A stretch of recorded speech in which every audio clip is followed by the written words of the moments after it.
I really, in order to quantify the difference between Gears of War 1 and Gears of War 2, it would take quite a while. I mean, just to kind of go for a very high level, the cover system is drastically improved in Gears 2 to the point where I think this is hands down the best cover system in the industry.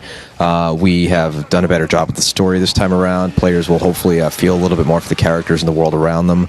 The sense of scale and scope from the environments is tremendous. The player will go from the highest snow-capped peak on the planet of Sarah to the deepest, darkest underground where the locusts live and where they breed. He'll deal with all sorts of new types of locusts. He'll be able to wield all sorts of new weapons. Larger co-op mode as far as Horde and what that brings to the table. A lot more versus modes. We're shipping with 7 versus modes. More multiplayer maps, and the list just keeps going on and on and on, and it's just a tremendous package hitting November 7th.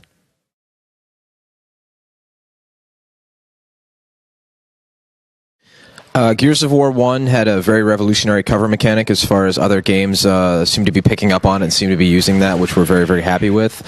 Gears 2 is a continuation of that theme. It's still a cover-based gameplay with players active reloading and roadie running. It's hard to say if there's any one particular feature that will be picked up by other games. I haven't seen active reload used in any other titles yet, although I'd love to see it. One cool feature in Gears 2 is if you have heavy weapons and you press the right bumper and tap it a bunch, you can actually active cool your weapon, and if people start doing active reload in other games, I hope they use that too, because I'm a fan of the feature and I like being able to proactively cool off my weapon when it overheats.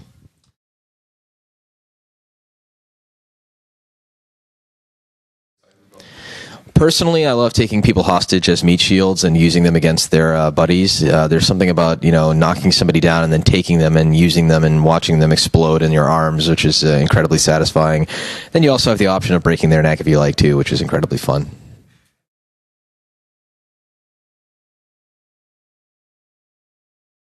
Gears of War 2 generally has about 75 to 80 people working on it at any given point. We at Epic are at over 100 people. We also have external contractors. We have a studio in Shanghai that we work with, as well as other audio people, such as Steve Jablonski, who did the music for the game. The game, overall, it's been a difficult product to create because it's so epic in scope. And just, I think, tying the entire thing together from the single player to the co-op to the multiplayer has proven to be the trickiest task.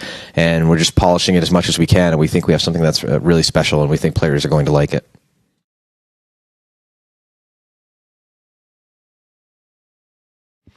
So Gears of War 2 is a more epic game in regards to the sense of scale, and it's also feels more like a war this time around, as opposed to feeling just kind of like a few guys going into combat. At the same time, it's also a more intimate story as far as player 2 being Dominic Santiago and his search for his wife. We alluded to this plot thread in the first game, and now we're really continuing with it, whereas Dom shows up at a hospital at the beginning of Gears 2, and he has a lead on where his wife might be since she's been missing for quite some time. In addition to that, you meet other characters such as Ty Kaliso, who's a very spiritual warrior. You meet Dizzy, who's the truck driver of your Derek truck, as well as Benjamin Carmine, who's Anthony Carmine's brother from the first game. That, as well as going underground and learning more about the Locust and their hierarchy and some of their secrets, as well as other unique things about the world of Sarah, will continue to drive players through the world of Gears 2.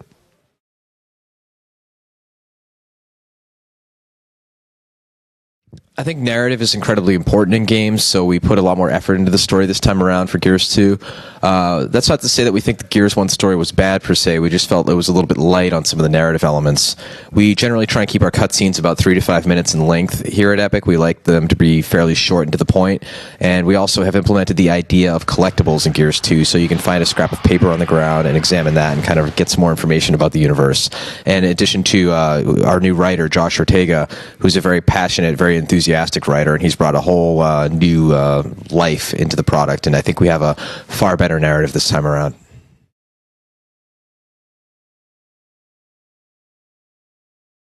It's hard to say which component of the game was most important for us as far as the single player or the multiplayer. Personally, I'm a big fan of both because it's basically apples and oranges. I think in this day and age, in order to make a very big hit, especially in the shooter space, you need a very compelling campaign, you need a very great versus multiplayer, and you also need a certain amount of functionality with co-op. We have 2-player co-op throughout the entire campaign, and on top of that, we have a 5-player co-op mode called Horde, and they're all equally my favorite. I can't really pick something that I love the most out of all of it.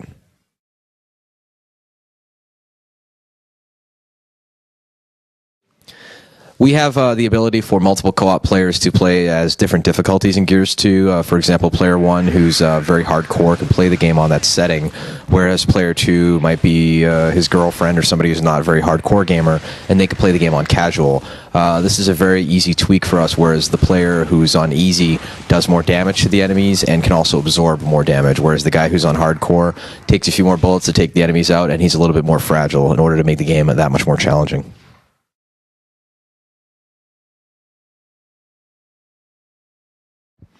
There won't be a PC version of Gears of War 2, quite simply because we just believe that it's in our best interest to focus all of our effort on the Xbox 360 in regards to Gears. We do love the PC as far as, our Unreal Tournament and Unreal Heritage, but we're at the point now that it makes a lot of sense business-wise to keep focus on the 360.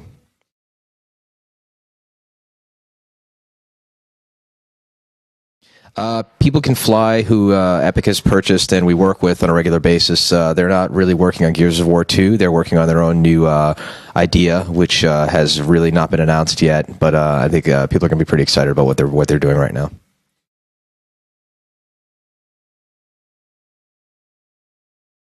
We never really announced Gears as a trilogy. Somebody had said that along the way, which was misquoted by me or something like that. But honestly, it's Gears and Gears 2 right now. And we'll just, have to wait and see as we move forward.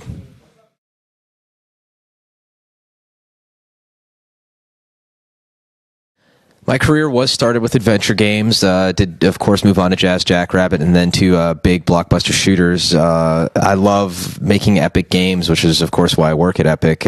We believe that you need to go big or go home. So, I probably won't be going back to making anything that's small or, I won't be doing a Jazz Jackrabbit for Xbox Live or anything like that. It's going to be something very large and very compelling from here on out for hopefully the rest of my career.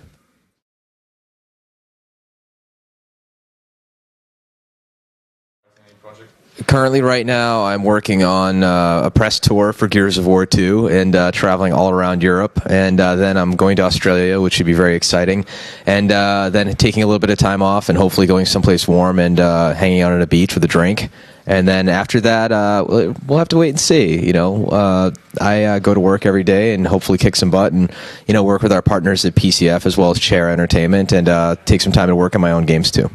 I just want to say hey to all the Polish gamers out there. It's great to finally come out here and actually have a chance to come to Poland, seeing as, my family does have some Polish heritage in it. And Warsaw is a great place, and I hope to come back and visit on a regular basis.